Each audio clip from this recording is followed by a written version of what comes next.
A guerra na Ucrânia, um olhar teológico, segundo o professor Carlos Nogueira. O mundo divide-se atualmente em dois grandes blocos geopolíticos. De um lado, o Ocidente, o da vitoriosa Revolução Marcosiana ou Libertina, com seus satélites. De outro, a Rússia, hoje um czarismo republicano, e a China, hoje um neocomunismo radicalmente capitalista, com seus satélites. Pois bem, essa divisão e a pressão dos meios de comunicação a serviço desses dois blocos pressionam a que todos se sintam na obrigação de aderir, de algum modo, a um deles e suas ações. Mas ao menos nós católicos, absolutamente, não temos necessidade disso, porque nenhum dos dois blocos está a serviço de Cristo, ou as nações se põem sob o pavilhão de Cristo, deixando-o reinar socialmente, economicamente, politicamente, ou não passam de carniça para os demônios. Sem dúvida, a carniça pode estar em grau variado de decomposição ou podridão. O bloco ocidental chegou, majoritariamente, ao que parece ser o penúltimo ou último grau de corrupção, e tornou-se o reino do contranatural, e nele a religião está completamente subjugada. O liberalismo atingiu aí seu ponto máximo e, mesclando-se com algo de marxismo, tornou-se libertinismo. No outro bloco, há de distinguir. A China conjuga o totalitarismo estatal comunista com o capitalismo selvagem, e é produto da ganância e avareza dos Estados Unidos, cujo presidente Nixon, um liberal conservador, permitiu e incentivou o crescimento econômico do monstro oriental. A Rússia, como disse, é um czarismo de novo tipo, republicano oligárquico, mas ainda cesaripapista e pan-eslavista, com uma legislação decididamente menos má que a ocidental quanto aos costumes. Mas, insista-me, má, além de que ali, como aliás, pouco mais ou menos no Ocidente, é grande o número dos abortos e divórcios e é alto o grau de devassidão, de prostituição e de alcoolismo. Quanto à Ucrânia, satélite hoje do bloco ocidental, leia-se antes de tudo o que escreveu em 1990 Alexander Solzhenitsyn, numa carta a ucranianos e bielorrussos. Abre aspas. Separar a Ucrânia hoje significa dividir milhões de famílias e pessoas. Basta pensar em como a população é mista. Há regiões inteiras, na Ucrânia, com população predominantemente russa. Quantas pessoas têm dificuldades em escolher a qual das duas nacionalidades pertencer?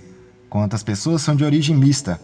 Quantos casamentos mistos existem? A propósito, ninguém até agora pensou neles como mistos. Na população em geral, não há indícios de intolerância entre ucranianos e russos. É claro que, se o povo ucraniano realmente decidisse separar-se, ninguém teria coragem de detê-los pela força. Mas este território é muito diversificado e só a população local pode decidir o destino de seu país, de sua região, enquanto qualquer minoria étnica que se formou recentemente nesse território deve ser tratada com a mesma não violência. Fecha aspas. Tem-se, pois, na Ucrânia, cuja capital, Kiev, foi um dia capital do Império Russo, um verdadeiro problema, não algo forjado pela mídia de nenhum dos dois blocos. Quanto à atitude do bloco ocidental com respeito à Ucrânia, é tripla. Implantar ali a democracia liberal libertina, o que conseguiu com a eleição do atual presidente e ex-comediante Volodymyr Zelensky, um defensor da ideologia de gênero e das drogas. Expandir para o leste o raio de ação da OTAN, a Organização Militar do Tratado do Atlântico Norte, liderada pelos Estados Unidos, e assegurar o fornecimento de gás para a Europa. Em ordem a tudo isso, descumpriu a promessa oral feita a Gorbachev, que não tentaria expandir para leste a OTAN, e incitou a Ucrânia a descumprir o fracassado Protocolo de Minsk, acordo assinado em 5 de setembro de 2014 por representantes da Ucrânia, da Rússia, da República Popular de Donetsk e da República Popular de Lugansk, para pôr fim à guerra no leste da Ucrânia, em Donbas. Quanto à atitude, especialmente da Rússia com respeito à Ucrânia, também é tripla: desmilitarizá-la e ressuscificá-la, garantir para si parte gorda do fornecimento de gás à Europa e frear a expansão da OTAN para leste, razão porque agora ameaça a Suécia e a Finlândia de retaliação militar se vierem a tornar-se membros e base da OTAN. Quanto à invasão atual da Ucrânia, poderia alegar-se a favor de Putin, de longe o mais capaz e o mais sagaz dos atuais chefes de Estado, que ele apenas reage a provocações ocidentais e ucranianas. Não por nada a invasão da Ucrânia se deu quando o presidente dos Estados Unidos já não era Trump, com quem Putin tinha bom relacionamento, mas o belicista e tonto Biden. Não nos apressemos, todavia, a concluir isso. Não esqueçamos que, como um bom czar e pan-eslavista que é, e influído pela mesma ideologia gnóstica de um Alexander Dugin, segundo o qual não só a Rússia deve de fato invadir e retomar a Ucrânia, mas a Argentina deve invadir e retomar as Malvinas, enquanto, completa o Trump, os Estados Unidos devem invadir e retomar o México. Putin invadiu a Ucrânia não como um ato de defesa propriamente dita, porque, com efeito, a Ucrânia havia provocado, mas não atacado a Rússia. Trata-se, portanto, de um quadro extremamente complexo, em que é difícil decidir se a invasão da Ucrânia pela Rússia é ou não uma guerra justa. Eu não me aventuro a dizê-lo, ao menos por hora, nem muito menos me aventuro a fazer prognósticos.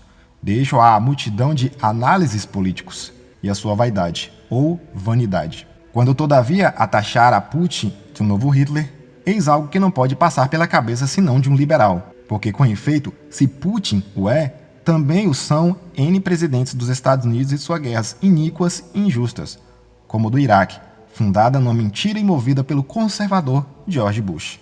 Não obstante, insista-se em que os católicos não devemos apoiar nenhum dos blocos em conflito. Devemos, antes de tudo, lembrar que o mundo em que não reina Cristo, é um dos nossos 3 inimigos. Os outros 2 são o demônio e a carne. Devemos depois compreender que o dilaceramento do mundo em 2 blocos perigosamente antagônicos é resultado do cumprimento de um dos sinais dados por Cristo para a proximidade do fim dos tempos, a apostasia das nações. E devemos, por fim, rezar a Jesus pedindo-lhe que leve todas as almas para o céu e fazer penitência por nossos próprios pecados e atos de reparação pelos pecados do mundo, além de suspirar não por um mundo recristianizado, o que parece não se dará, mas pelo céu, para que isso nos é infundida a virtude da esperança. Observação final. Aos apressados vaticinadores da imediatiz do anticristo e do fim dos tempos, recomendo-lhes relembrar o que dizia Santo Agostinho.